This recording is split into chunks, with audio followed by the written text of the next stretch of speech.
Hey guys, how's it going? I'm out in the vegetable garden today getting ready to plant a few things for fall harvest. So I just wanted to talk about some of the stuff that you could be planting in your own garden.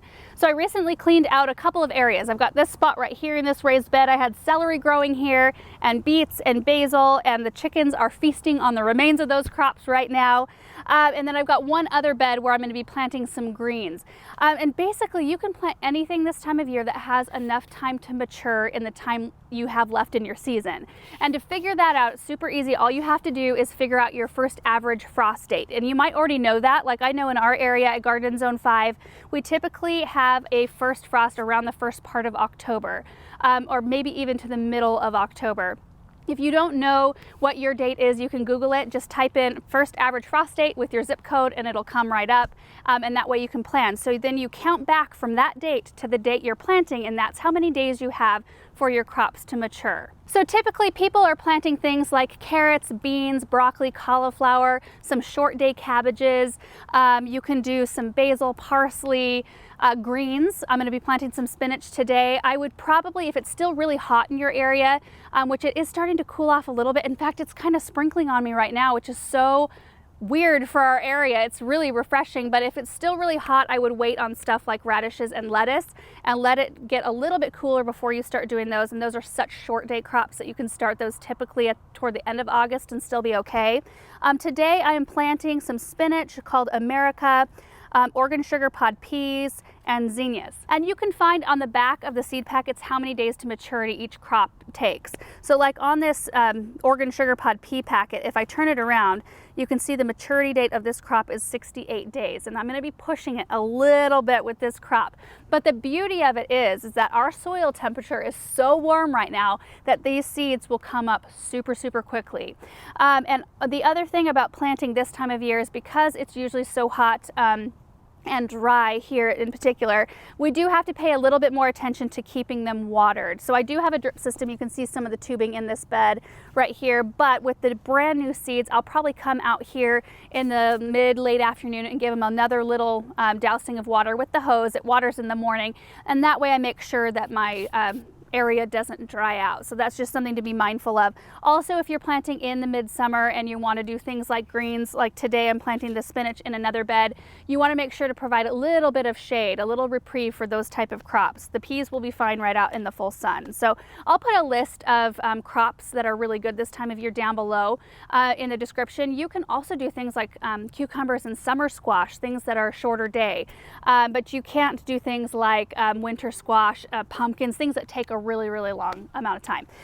Okay, so now I want to get right into the planting. The first thing I'm going to do, because I've had crops in here growing, I'm going to amend the soil with a little bit of biotone, which is a starter fertilizer, add some nutrients back in to the soil. That's really important to keep your plants happy. So this spring I actually dumped a whole bunch of biotone in all of these beds and tilled it in. Today I'm just going to do it by hand. I'm just going to spread a little bit and then work it in with my fingers, just because I have the drip tubing running around in here and I don't really want to have to lift all of that up and redo. I'm going to move this too. Isn't this cute? This is a willow cloche from Gardener's Supply. It's not protecting anything in here right now. It's just for looks. So I'm planting all the way over here and to this tomato plant here. That's probably good. I'll just work it in like this and then we'll plant our seeds.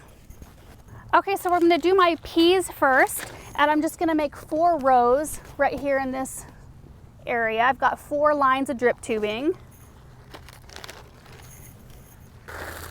You know what? I'm not going to have enough seed for 4 rows. Scratch that. I'm going to make 3 rows. Okay. And then I'm just going to place these seeds about every 2 inches. Ooh, I maybe could have done 4 rows.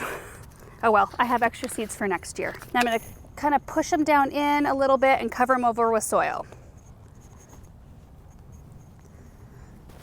Okay, that section's done, and then this little area right here, I'm going to plant my zinnias. I thought it would be pretty to have like a crop, and then some colorful flowers in between. Let's see, I think I'll do my rows.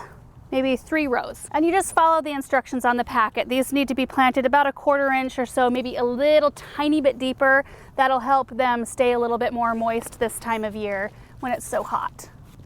These are like really lofty, really light seeds right here. A little bit harder to space proper. Here we go. Easy to thin though.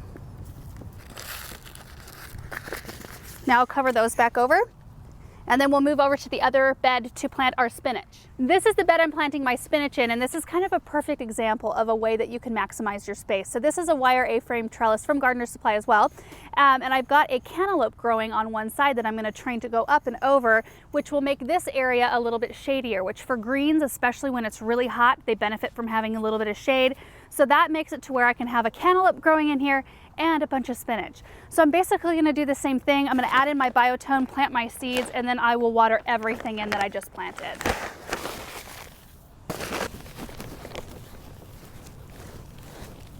And I'll do 4 rows. I don't know about you guys, but I cannot work with seeds with gloves on. I like to seed my spinach a little bit heavier because I usually do harvest it when it's a little bit younger, and that way it's just much more thick. So to water it in, I mean, it's just fairly simple. You want to make sure that you have something that softens the flow of water so you don't dislodge the seeds you just put in the ground.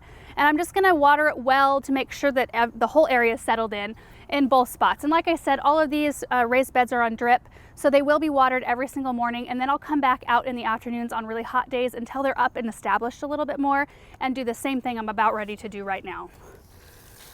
So see how nice and soft that is? It's like perfect. Nothing moves around.